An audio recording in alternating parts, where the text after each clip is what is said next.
Good day, ladies and gentlemen. This is Daniel Umstead, host of the RNG Radio Show. I got the queen back on the RNG Radio Show, the one and only Chesline Pierre-Paul. So Ches is back on to talk about what she's been up to, some changes in her life, and above all, some gems that you're going to be able to walk away from. But first, let me get into her bio for those that don't know who she is, but you got to find out. So Ches helps organizations scale their EDI. What's EDI? Equity, diversity, and inclusion initiatives into high impact and multi-figure by using exclusive blended EDI sales and high performance strategies. They help purpose-driven global activists and corporate leaders go from EDI fatigue to EDI champions by showing them how to pretty much double their profits and impact without sacrificing their integrity for money. They show organizations how to do big money to make a big difference in the world. They've been nominated with Oprah 2 years running, 2021 to 2022, for the EDI thought leadership expertise. And they've also won the 2022 Black Excellence Award. And they've been featured with Mindvalley expert celebrity Neale Donald Walsch for their work in elite EDI consultant. Ladies and gentlemen, without further ado, Ches is on the RNG Radio Show. How are you doing today? Feeling amazing. Like every time I talk to you, it's like I have a direct injection from the sun. Bam, getting them sun rays. No cancer though. No cancer. No cancer. So listen, what's your energy like this morning? That's what I want to know, because folks is like, all right, here's another interview, here's another session. What's your energy like this morning, Ches? Break that down for us. Yeah, honestly, I feel so grounded and centered right now, and excited to have our conversation, of course, and really eager to bring our conversation to your community and to shake their paradigm about what they think is possible, what the edge of possibility is for them in their career and their dreams and their aspiration, and just give them a bigger sense of possibility. So that's how I feel this morning. I love it. I love it. I love it. Now, for those that wasn't paying attention to the bio, if you could explain in your own words as far as what you do and where folks can find you at on social media. 100%. So, the work that I do, it's basically bridging, making money and making a difference. And I'm sure a lot of people can relate. In our lives, we feel like sometimes you have to sell your soul, you have to sell out, you have to do all types of things to get to a standard of living financially, but it compromises your integrity. So the best ways you know how to make money are not the best ways you know how to make yourself happy or whole. And beyond your own personal achievement is to look at how does an individual success story become something that a whole community can claim? Because sometimes you see somebody who looks like you on many regards, but then their story is not universal, and you feel strengthened in your own ability to rise up. So my work was looking at what are the systemic issues at play, right? And not inject money in an initiative and expect it automatically to solve, all the problems, but to look at it for a couple directions. And I'm all about creating multi-generational wealth for our people in our community. And to get to that, we need to have a game plan. So my game plan is people in corporate know how to make money and activists know how to impact. What can happen once you bridge those two together, where making money is how you impact the world, right? And vice versa. So that's where I'm coming from with this whole EDI thing. I make it in my own very unique way, because I'm sure people have heard those words and it feels like overused. They see, a lot of people of color on posters, but then nothing changes behind the scenes. So there's a lot of legitimate distress about it. It's been co-opted for so long. So for me, it's really to change the conversation and go deeper. And we are a powerhouse as a people, as a community, but it's to be able to organize ourselves better to achieve that socioeconomic freedom. So that's what, I do. I work a lot with people in higher education and professional service firms, and they have their DI strategies, but again, it's the same old one and done training. Have this person who comes, talks to you, feels good, nothing changes. They don't talk about how do you make money? How do you create generational wealth? They don't talk about those things. So it's very surface level. So I came at it and I said, listen, you say you want to impact, but you don't know how to speak money to me. So you cannot truly elevate the condition of my people, because even if I know better, I can do better out of what you've given me. And I'm still caught up in that cycle of generational poverty. So, that's my motto, that's my energy coming into this, and where people can go to find out a little bit more, just my website. So chesline.com, so Chesline, and everything is in there. I have a newsletter, I have my YouTube series as well, just to educate people about what DEI can do for you in your life, no matter how you self-describe professionally, and just to illuminate opportunities for you to thrive as a leader of impact who has integrity in what they do. Love it, love it. And you pointed something out before I get into the rest of these questions here. Game plan. Why is that so important? And you're absolutely right. Folks will come in and either say like, hey, go through LinkedIn Learning. There's this course on DEI, or they'll have a special guest speaker. And then that's it. And, the mindset of employees, business leaders is that it's like, well, hey, I did it. And then they walk away from it. Why is a game plan so important? There's so many things you touched on there. So the game plan is why we need EDI is because there's a system against, specific peoples that are hyper targeted. So if you want to tackle a system, you need a systemic countermeasure, and a one and done solution is not going to cut it for you, right? So you need to bring the right tools to the right battle. So people are just bringing the minimum, and then they wonder why it didn't add up, right? So for example, as you mentioned, if I am to have a training at work, right, and it's going to be about those kind of things, ways that I know that I'm looking at a game plan type of solution as opposed to, again, a one and done, son, it's truly, the impact I can quantify. It's not about feeling good and culture. It belongs to the conversation, but if you don't have, real action that is consistent, then you don't really have a holistic solution. So for me, for example, I'm interested in learning, how many people, let's say of color, how many Black women or Black people get into management and leadership roles right away, as opposed to you start from the bottom, now you're here, right? So just starting with that. Then once we are in offices, how much power do we actually have? Are we paying lip service? Are we tokenized? So if I want to put my foot down on an initiative, do I have that power? Or do I need to bargain authority with another stakeholder, right? So that's another thing. The other thing is, what's the tenure? How long does it take for somebody like me to get to those offices, right? And so that's part of the conversation as well. The other thing is, again, going back to power and agency. How much power and agency do I have to autonomously self-start something without needing the approval of such and such other authority figures that's going to undermine my ability to truly be impactful in what I do, right? Then the other thing is, what's the average salary of somebody in my position? Looking at the numbers, because emancipation is economic as well. And social impact cannot be truly efficient if it's lacking that socioeconomic dimension as well. Or when you look at your client portfolio, do you have representation there? Are you bringing services to new parts of your market that historically are marginalized and denied to the kind of work that you do? So here, representation and diversity and inclusion is also accessibility. So it's a holistic picture, is how you do sales, an approach that makes it very likely that you can uncover new markets with underrepresented communities, right? And the idea is, how do you grow into those partnerships so that you get to co-develop and leverage bigger and greater deals over time? So the more you quantify the ability to impact through economy as a means for all those communities to achieve true financial freedom, the more we're talking the right kind of conversation right there. And that's a game plan kind of mentality. It's beyond the policy, it's beyond the language that the corporate, that corporate is going to use. It's like a multi-year plan. It's not a one-year vision. Have this friend, Jason is amazing, and he's part of an organization and have this 18-year-long vision for how they're going to address systemic roots of oppression in their community. 18 years.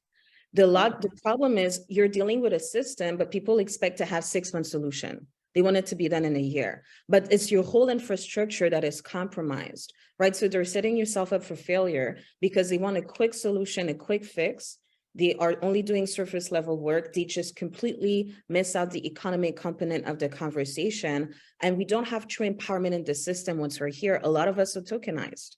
You have to code switch. You have to look, talk, think different. You have to become yourself culturally, racially, and otherwise for you to be assimilated into structures of privilege. So again, it's that integrity piece that is missing, right? Whereas if you speak my language, and not only that, if you understand my people and you honor them, sky is the limit as to what we can co-create together. And I see it happening a lot here in different Indigenous Inuit community where I'm at, right? And I see those amazing projects, but they're the exception. They're not the rule, because again, people don't have that systemic approach, AKA the game plan, and they're just looking at benchmarks that are not efficient, you know? So just answer your question.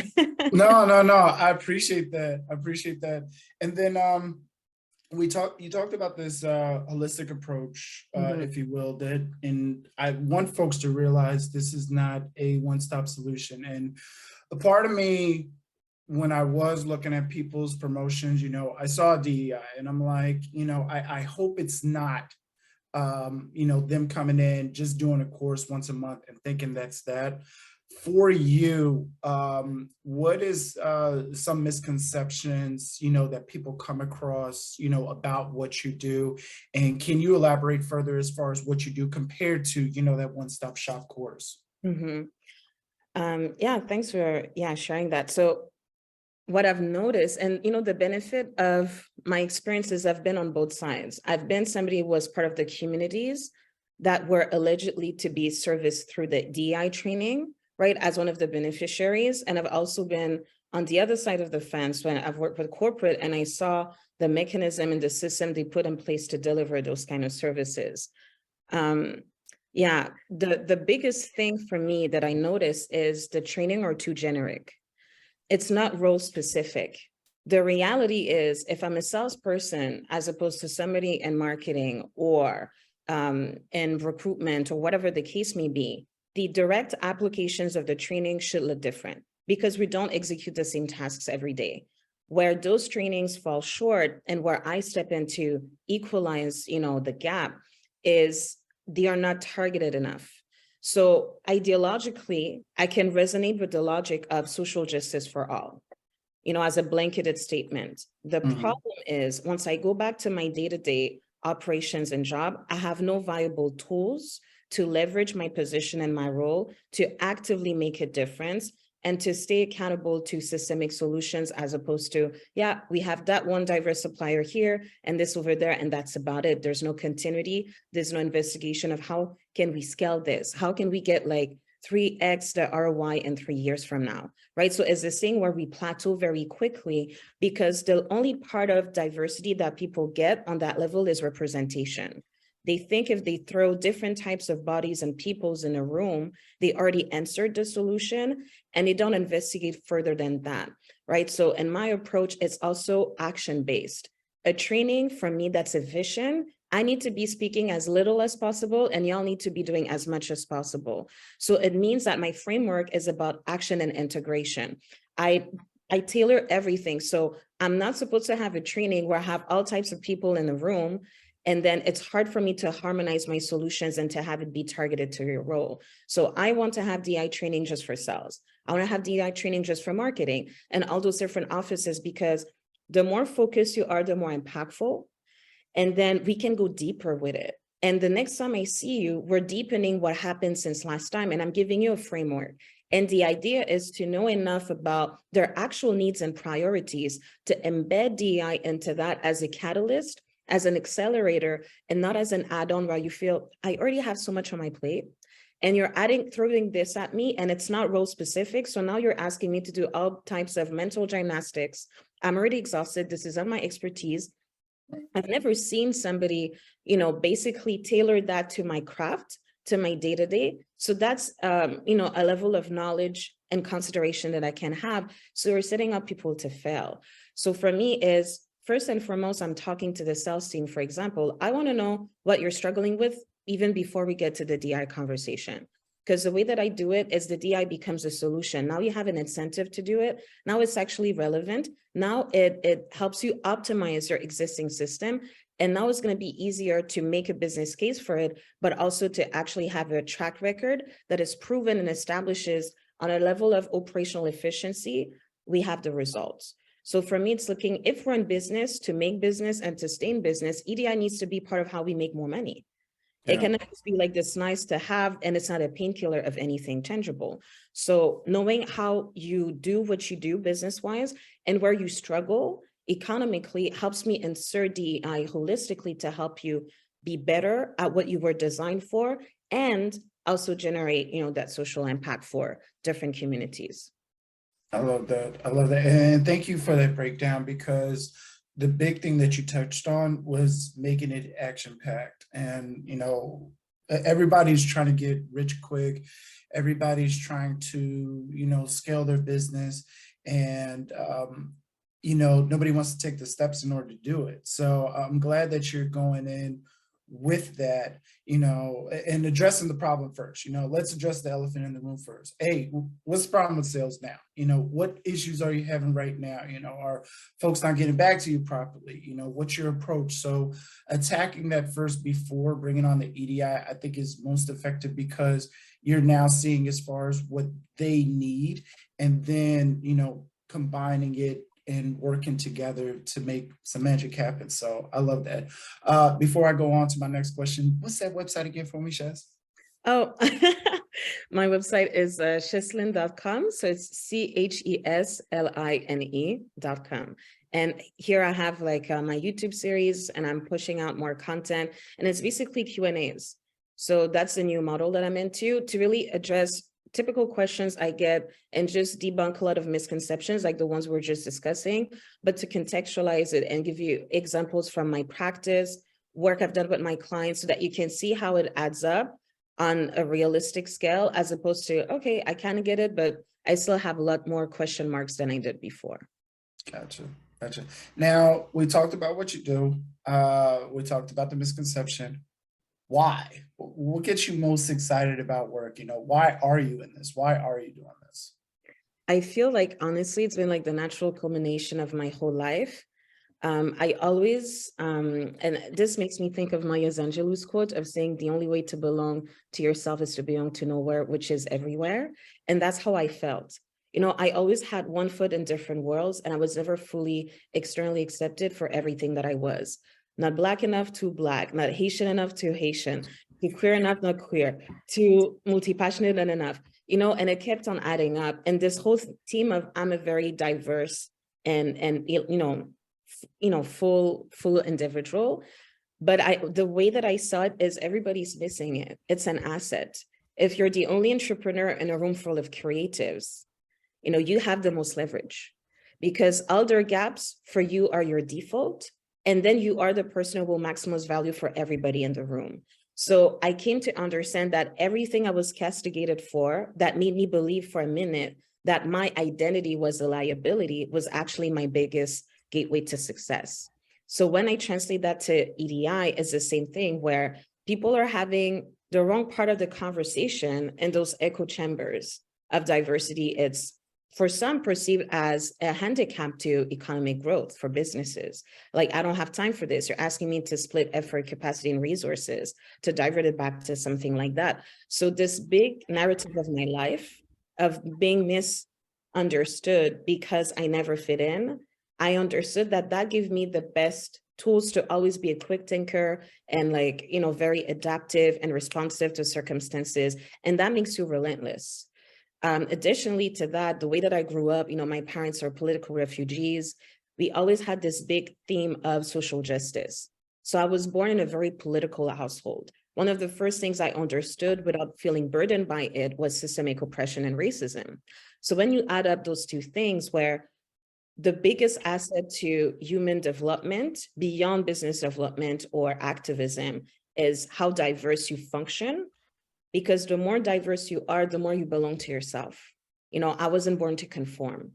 So when I add all of those energies up, it made sense for me to look at diversity as the supreme accelerator of any viable and worthy vision.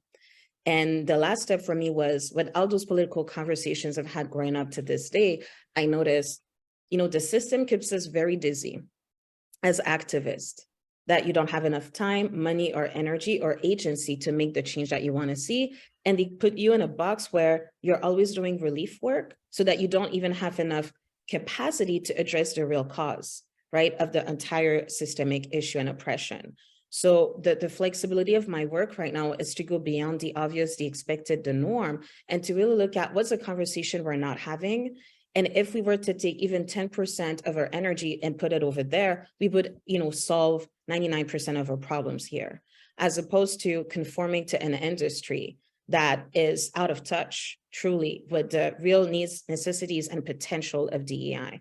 So I feel like everything put together led me to today, where now through that one offering, that one vision, that one business, that one way of being an activist day in and day out, I can answer and fulfill all those different parts of myself with integrity.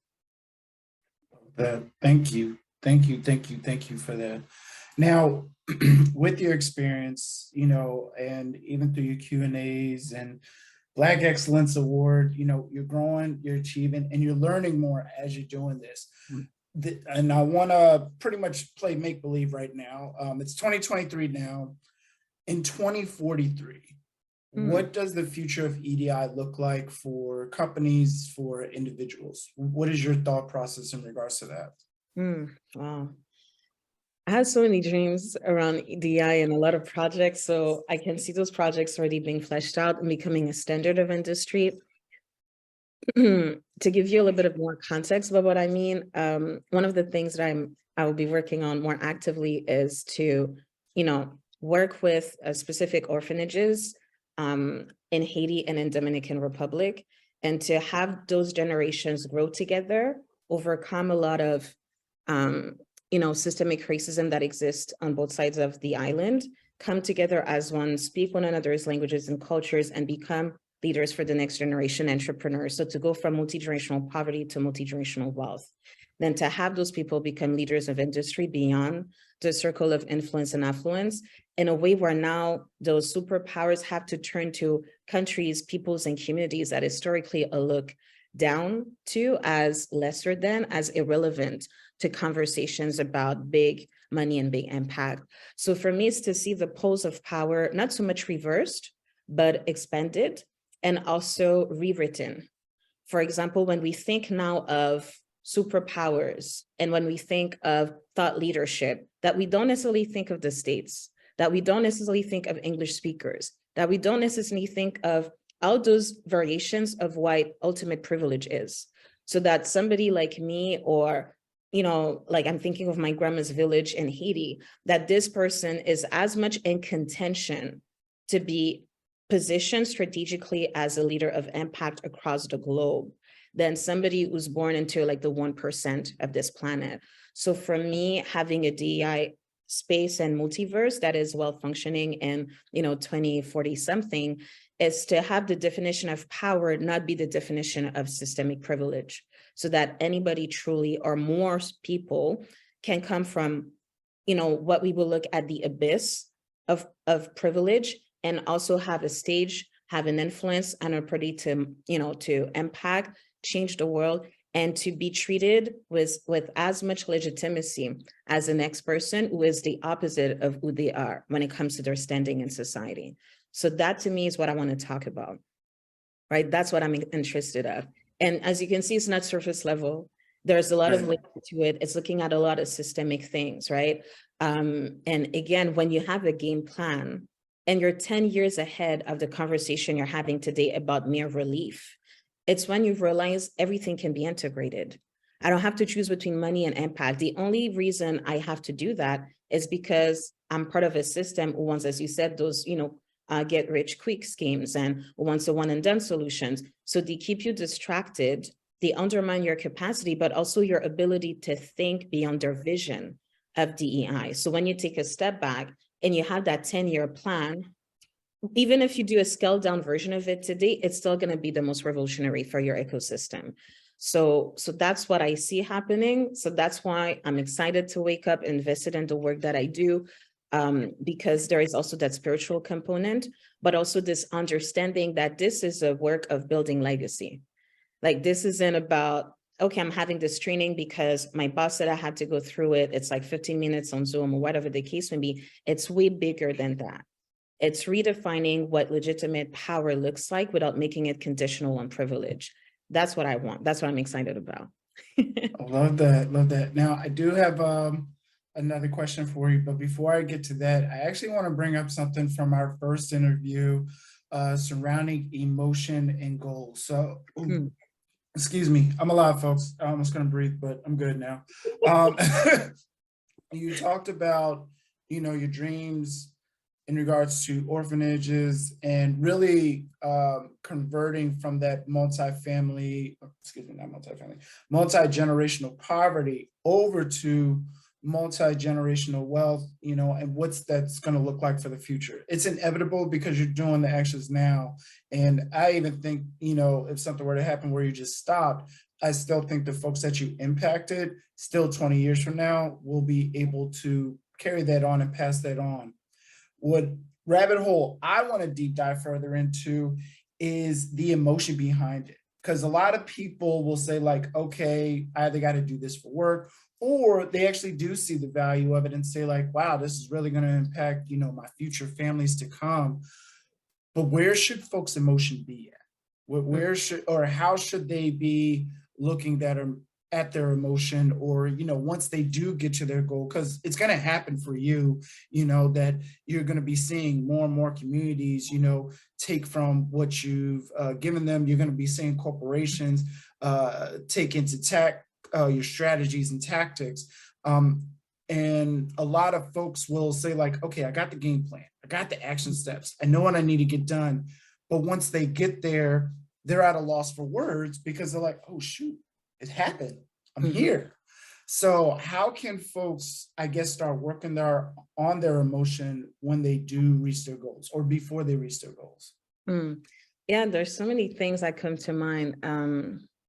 There is like my therapist, we were having a conversation, and there's something she told me about, because I feel the distance between today and that tomorrow that you're co-developing, it feels further away than you want from a place of fear and anxiety, but it's closer to you, temporally and existentially. And she was telling me, for me, the interesting equilibrium that feels like a paradox is to be radically accepting of all that which I can change, and to be proactive as to everything that I can.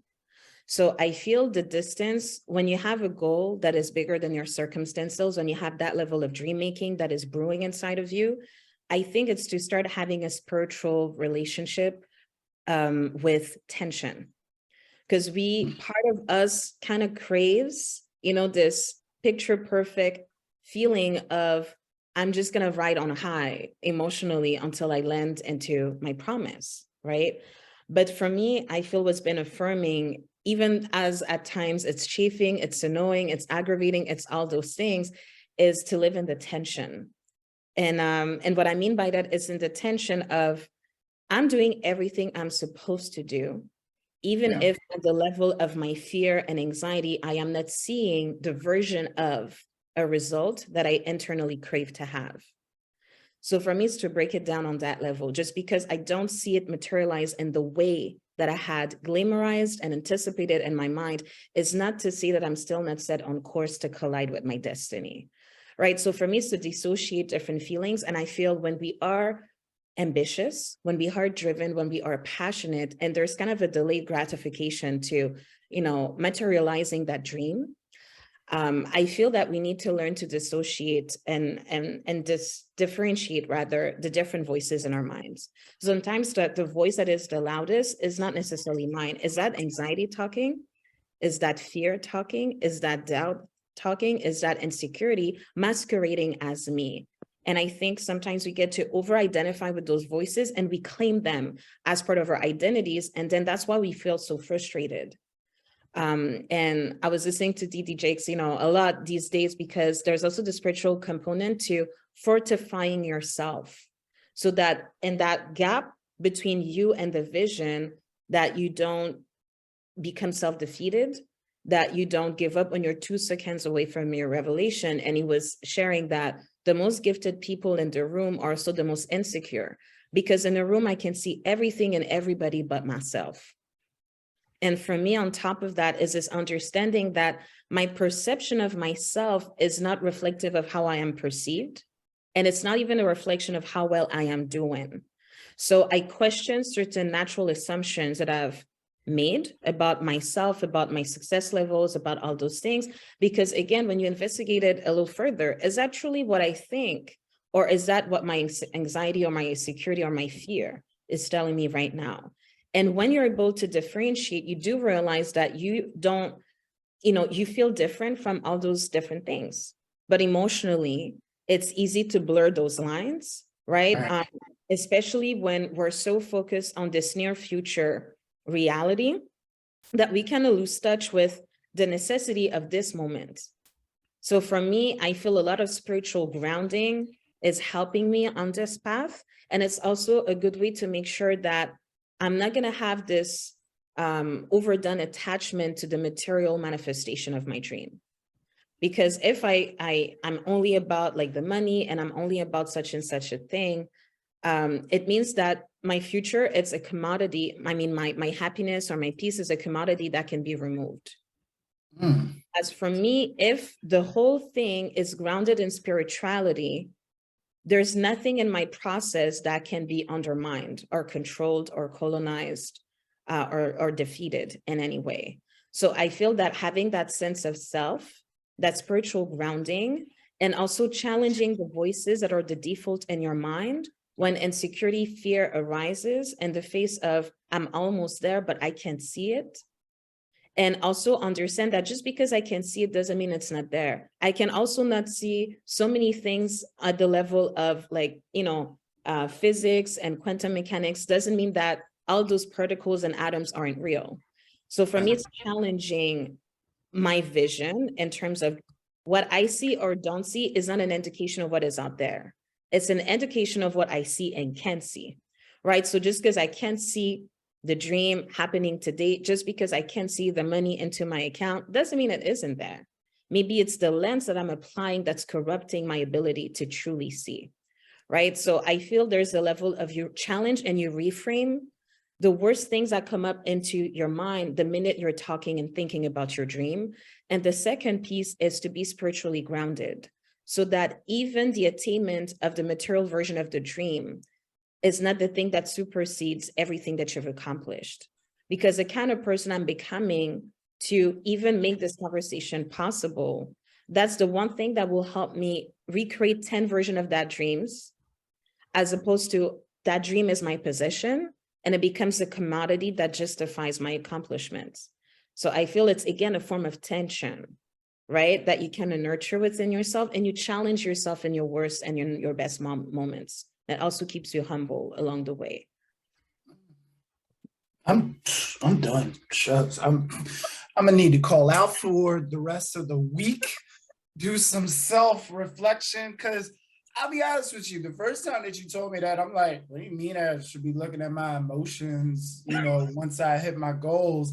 And we're re-looking back at it, and I'm like, all right, she's just gonna give a highlight for the folks that didn't get, a chance to listen in. And it's like, spiritual tension, focus, grounded. Oh, I'm sorry, we gotta cut the interview short because I gotta go talk to Jesus and God some more because I haven't been doing the way I was supposed to. So thank you for that. I need, if you're listening right now, whether it's on Spotify, Google Podcasts, Apple Podcasts, or YouTube, stop the playing, and then back it up a little bit, about 5 to 10 minutes, so you can have that playing, because we don't do that enough, and folks will be like, oh, well, I don't study religion, and you covered it all. It's a spirituality, and you focused on the commodity. He was like, hey, listen, your goal is $1 million in 10 years, if it's tied to the money, that could be easily removed, because let's say you short, let's say you go over, let's say you're at 1.5 million, but if your spiritual connection is not there for it,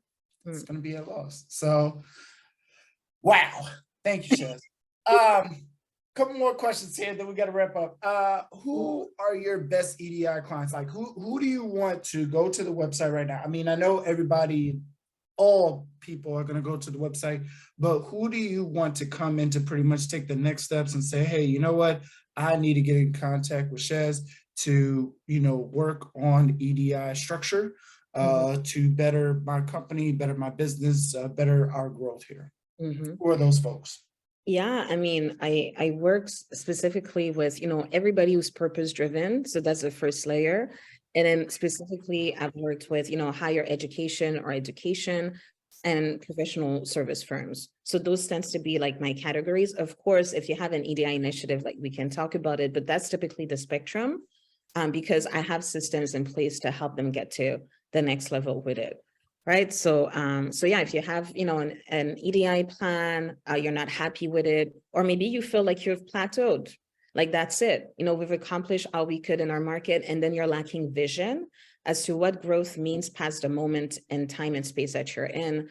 That's also something that I get excited about. Okay, cool, awesome. And before I let you go, can you drop us some advice? My biggest question that I always ask everybody, and even from the last time you were on, what advice can you give to those for those who are struggling to stay motivated? I'll give this little analogy. So English is my third language, and when I decided to go into college, it was my first time going into an English speaking institution.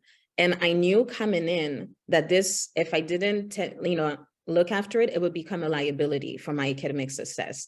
So the minute I signed up and I got in, my first conversation was the Academic Writing Center, and I was all over there with Bill. So Bill was my person, and I would give myself extra assignments because I knew I'm not at the level when it comes to writing, speaking, and all those things. So preemptively, again, I had my game plan.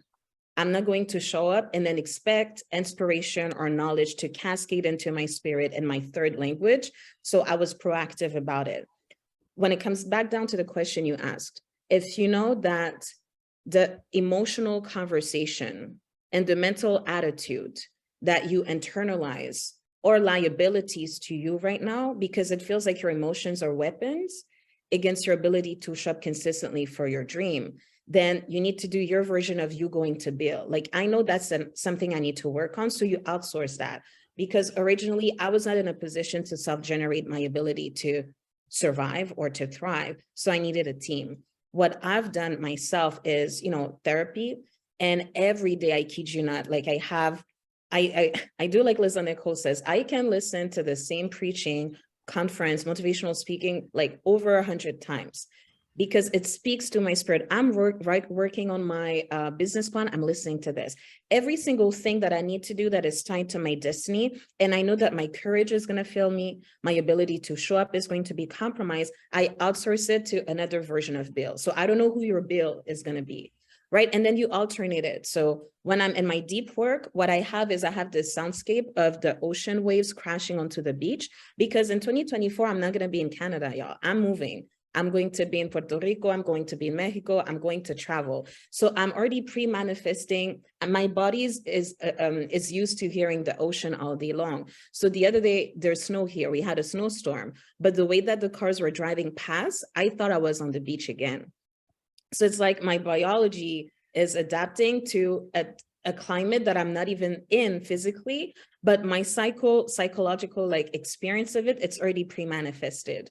So all that to say, if you know that your ability to produce consistency through emotional courage to be where you want to be and to do what you want to do is compromised, then outsource it.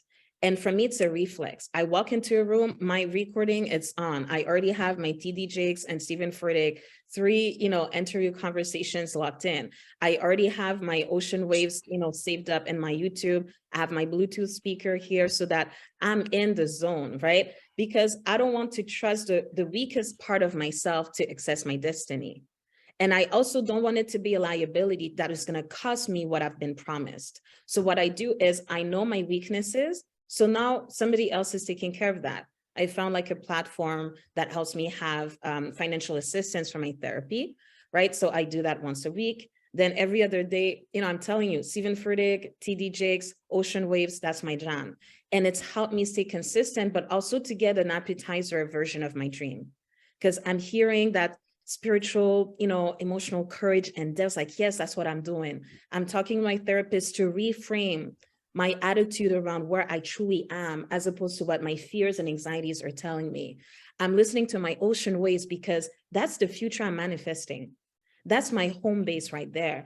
And right now I'm in Canada in the deep of the snow, and all I hear is ocean waves, right? So it's the thing that I know what makes me weak, and I treat it in a way that it never becomes a liability that costs me my dream, right? So that's what you want to do. So what makes you weak? What makes you stumble? What makes you doubt? And then go find your version of that, and it becomes a system. I wake up, the first thing I do is I listen to that, because that's what I need to speak back to the voices that don't belong to me, but exist in my head. The voices of fear, the voices of society, and all of that, right? And then it becomes a reflex. The same way I'm brushing my teeth, I'm still listening to DD Jakes.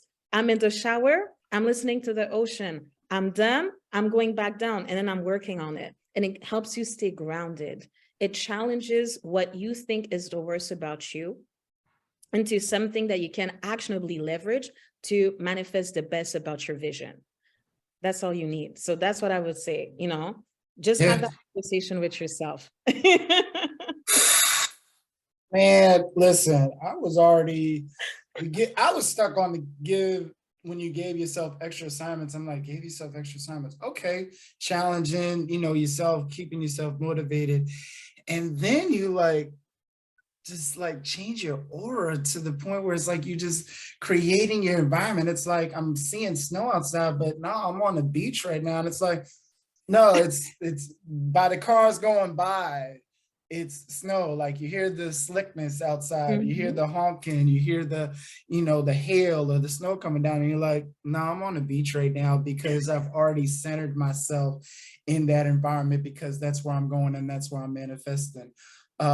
Just thank you, Ches, for everything. I hope folks just take every single word that you put out. Like your vibe, your energy is just blossoming, and it's impacted me. So my generation is taken care of from you, God, everybody alone. So thank you on that. I'm just hoping others can take that and understand it. And you know what? There's going to be a time and place that folks are going to listen to this. And this is why I did the radio show. Because a year from now, somebody's going to listen to this, they're going to be paying attention, and they're going to be like, that's what I need to do. And they're going to be creating this line of work or this production that is going to change lives for hundreds of years to come. So I thank you for placing that seed now. I thank you for telling folks to get out that extra assignments right now. I thank you for creating that bill, because I want folks to realize hey, you can do it. And you said it point blank. That's all. And that's all you need. And that's all you need, and we didn't, there's no $10,000 program here, folks. There's no 100K program. We don't need you to go, to California for a couple of weeks, quit your job, instantly and, make a bunch of money. We just talked about it right here, right now. So Ches, thank you again so much. Can you give us the website one more time? Yes. So the website is chesline.com. So CHESLINE.com. Thank you again, Ches. Thank you again. I appreciate you, Queen. Looking forward to having you come back. It'll definitely be a triple threat when you do come back, but I'm definitely looking forward to it. Awesome, me too. Thank you for tuning in to the RNG Radio Show. Be sure to like and subscribe for more episodes and future content. If you'd like to learn more, visit us at danielumstead.com. Stay blessed, my fellow millionaires.